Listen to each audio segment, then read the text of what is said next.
निकाल 23 तारखेला लागल्यानंतर संध्याकाळी भारतीय जनता पार्टीच्या कोथरूड कार्यालयामध्ये सगळ्या कोथरूड वासियांना मी साष्टांग नमस्कार घातला, फिजिकली साष्टांग नमस्कार घातला, फक्त तोंडाने नाही।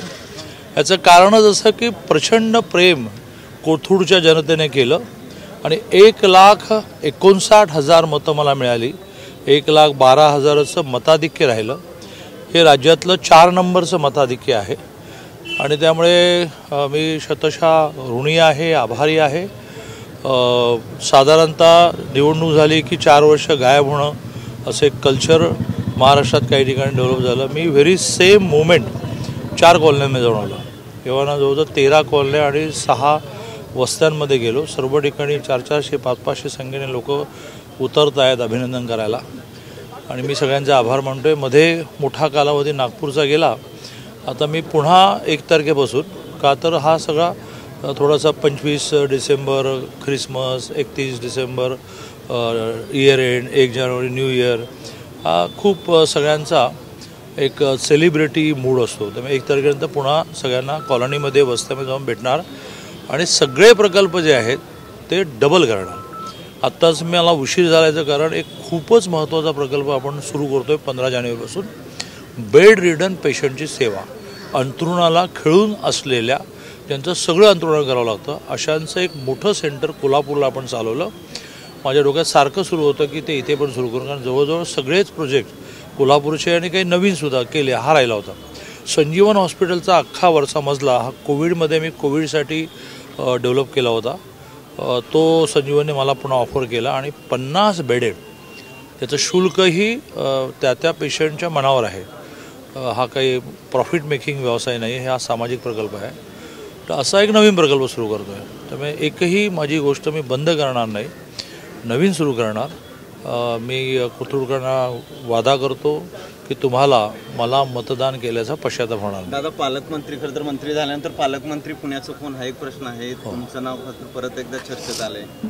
असं आहे की राजकारणामध्ये इच्छेवर काही नसतं, राजकारणामध्ये वस्तुस्थितीवर असतं। तर वस्तुस्थितीमध्ये जे काही बसेल ते राज्याचे मुख्यमंत्री माननीय देवेंद्रजी त्यांच्या दोन्ही सहकारी एकनाथजी आणि अजितदादांबरोबर बसून ठरवतील। राज्यामध्ये मी तुम्हाला फोनवर तुम्हाला इलेक्ट्रॉनिक मीडियावर हे सांगू इच्छितो की जरी एखाद्या गोष्टीला उशीर होत असला त्याला काही ना काही कारण आहेत, पण प्रत्येक वेळेला तो उशीर झाल्यानंतर जे होतं आहे ते चांगलं होतं आहे। मंत्रिमंडळाची खाती वाटप नव्हती झाली तर म्हटलं अरे वा वा व्यवस्थित झालं, रिजनल बॅलन्स झाला, पक्षाचा बॅलन्स झाला, जातीचा बॅलन्स झाला, तसंच पालकमंत्र्याचं होईल। पण काही जणांची नाराजगी आहे मंत्रिपदाच्या बाबतीत, पण तुम्ही म्हणताच काही जणांना दिलं नाही त्यामुळे। नाही, असं आहे की नाराजी, हे बघा, कुठलाही माणूस हा वेगवेगळ्या प्रकारच्या भावभावनांचा मिळून बनलेला आहे। तो माणूस आहे म्हणजे त्याला सगळ्या भावभावना आहेत, त्याच्यामध्ये मिळालं नाही त्यामुळे नाराजी ही पण एक भावना आहे। ती त्याने व्यक्त करण्यात काही चुकीचं नाही, ती त्याने जाहीरपणे व्यक्त करू नये। पण कधीकधी असं तुम्ही कोणीतरी त्याला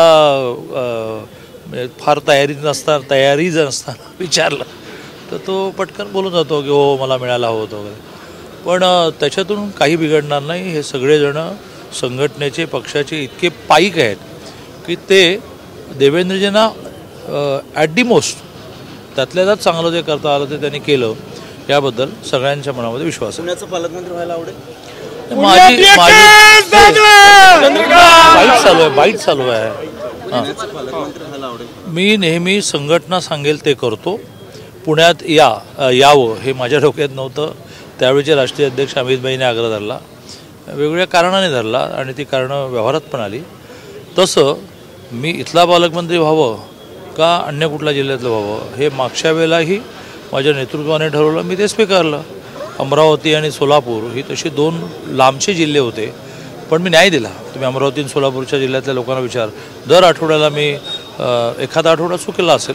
हो चालेल। दादा, एक दुसरा निर्णय की केंद्र सरकारच्या शिक्षण विभागाने चाललंय ना, केंद्र सरकारच्या शिक्षण विभागाने एक निर्णय घेतला, जो अगोदर निर्णय आपल्या महाराष्ट्रात झाला होता की जे 5वी ते 8वीची मुलं नापास झाल्यानंतर त्यांना पुढं नेण्यात येत होतं, मात्र आता तसं करण्यात येणार नाही। जे नापास झाले त्यांना नापासच ठरवलं जाणार आहे। असा केंद्राने निर्णय घेतला. तुमचं बरं आहे की तुम्हाला दिवसभर तेच एक काम आहे आणि स्वाभाविक आहे ना, त्याची तुम्हाला पगारही मिळतो. पण मला आत्ता नव्याने कळलं, आत्ता दुपारी झाला का निर्णय, मी जरा चौकशी करतो. पण एक विश्लेषण असं आलं होतं की तुम्ही असे बराबर मुलांना पुढे सरकवत गेलात तर त्यांचा बेस कच्चा राहतो. तर प्रत्येक वेळेला परीक्षा तयारी, आईवडिलांनी तयारी करून घेणं, क्लासेस याची आवश्यकता आहे असं एक विश्लेषण आलं होतं. त्या आधारित निर्णय झाला असेल.